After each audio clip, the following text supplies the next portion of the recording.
بسم الله الرحمن الرحيم سورة النساء يوشتب نمبر آياته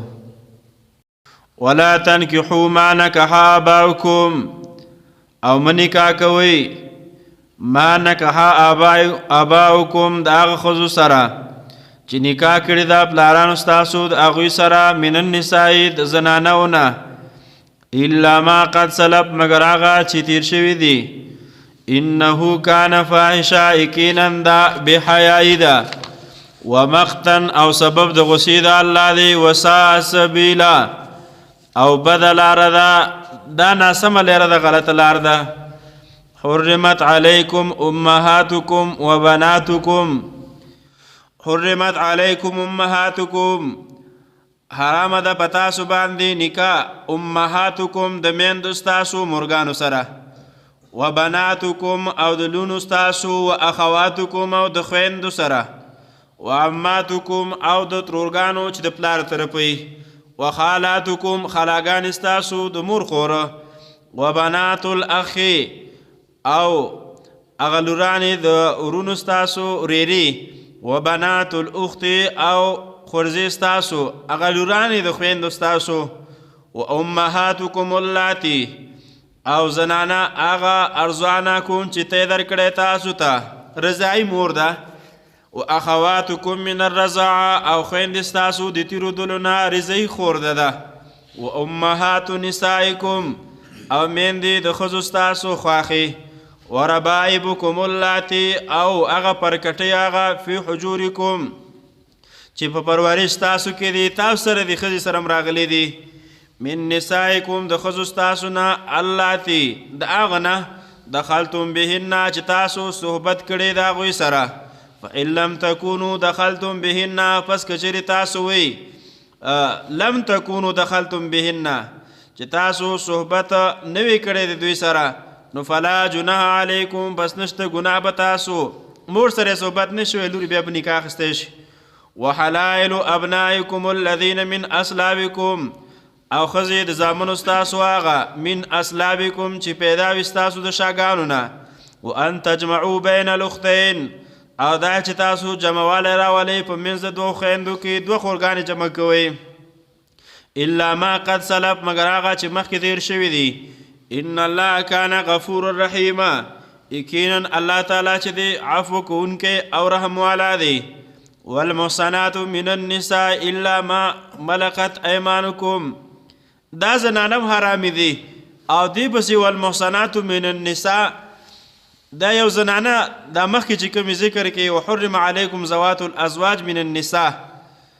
محصنات معنا هغه زنانه دي چې په تاسو باندې حرامي شوي دي چې خاوندان والا دي خاوند دې شته او بیا څوک په نکاح طلاق نه دي ورکړي د طلاقو نه وتې نه ده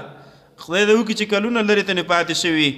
خو چې هغه طلاق نه دي ورکړي نو دا خو د یو کس ښځه ده نو بل څوک په نکاح باندې نشي اخیستی مخکې هغه مطلق حرامي زنانه ذکر کړي او دلته چې دی هغه ذکر کوي چې هغوی حرامي شوي دي د یو علت د وجې نه چې هغه خاوندان لري او واده شوي زنانه دي په دوی باندې والمحصناتو دې دپاره علما معنا ذکر کوي ګڼې معنی ذکر کوي هغه زنانه پاکې زنانه چې په نکاح کې دي د چا دي او نکاح کوونکي دي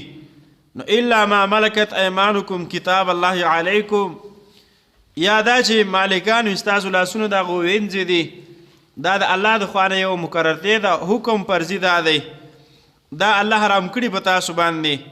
واحل لکم ما وراء ذلکم ګوره ستا په لاس اختیار کې ده هغه ستا وینځه شوې هم ده خو بل خاوند لري چې تر څو د هغه د نکاح نه وتې نه ده حرامې دي الله یو احل لکم ما وراء ذلکم ما سوا د دې نه تاسو ته حلال دي ان تبتغوا باموالکم محسنین غیر مصافحین دا چې تاسو په نکاح باندې واخلئ باموالکم د مال په بدل کې واخلئ مال ورکئ نکاح وکئ ځکه علما ذکر کوي ای لا یکون النکاح بدون المال نکاح بغیر د مال نه نه او دا وی او مهر چې کم دی دا به د لسو درهمو نه دا به په کم اندازه کې به هم نه امام شافعي رحمه الله فرمایي نکاح صحیح کېږي په غیر د مال نه هم صحیح کېږي او هغه دا یو حدیث په دلیل کې نیسي نبی صلی الله علیه وسلم ته یو زنانه خپل نفس وړاندې کړی، وهبت نفسها للنبي صلی الله علیه وسلم. نبی علیہ السلام ته وی ما په نکاح باندې واخله. د نبی علیہ السلام حاجت نه وته. یو صحابي وی لاوي زه وجنیها، وی د الله حبیب ما ته را په نکاح کوي، زه په نکاح واخلم. نبی علیہ السلام ته وی تا سره څه شته چې په نکاح باندې واخلې؟ هغه وی نه ما سره نشته. نبی علیہ السلام ته وی لږ ولټوه، یو ګوتمه قدرې پیدا کم په نکاح به یې واخلې. هغه وی نشته راسره. فقال لیس معي شی، یو څه هم نه لرم. بیا نبی علیہ السلام ته وی قرآن د زده دی؟ وی زده مه دی، وی دا یو صورت مزده دی. نبی علیہ السلام ته وی دا ورته وښایه، دا ورته زده که او د دې په بدل کې به دا ستا په نکاح باندې شي. نو مراد د دې مهر نه وي هغه مهر معجل چې کوم ګوتمه د سره د ورې که، یا دا قرآن ورته وښیه، دا ورته ووایه. خو د الله د کتاب مقابل کې دا مقابله نه شي کولی، دې ته خبر واحد وي. د الله په کتاب باندې زیاده جایز نه دی. نو نکاح به یي په مهر باندې، کم اندازه باندې، خامخا مهر به یي پکې او مهر به ورکوي. امام ابو حنیفه رحمه الله همدا دلیل نیسي. د قرآن آیت ان تبتغوا باموالکم، مال به ورکوي زنانه ته او مهر به ضروري د هغوی دپاره. محسنین غیر مصافحین، حلال نکاح به د شریعت په اصولو باندې، د شریعت خلاف به نه وي، زناکار به نه وي. دا حکم ذکر کوي. والمحصنات من النساء، او حلال دي والمحصنات